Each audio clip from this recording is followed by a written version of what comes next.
Science today tells us that there are internal and external waves in the oceans.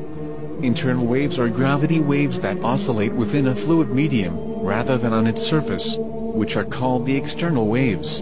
Science has recently discovered this in the 20th century. But this natural phenomena was mentioned 1400 years ago in the Quran.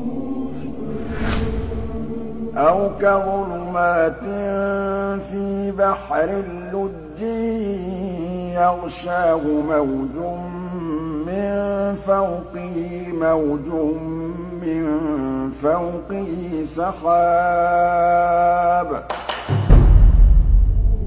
This verse mentions that the deep waters of seas and oceans are covered by waves, and above these waves are other waves.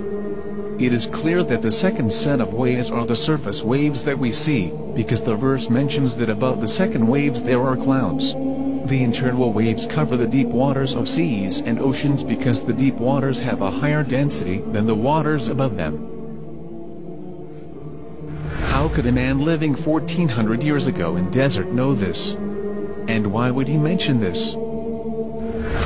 Where did this knowledge come from? Was he a scientist? Did he just guess?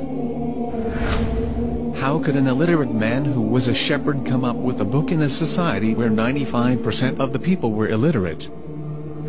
Historians to this day can't explain how desert dwellers defeated the biggest empires of that time like the Romans and the Persians. How come this man is still followed to this day by millions? How come the book he brought is memorized by millions by heart?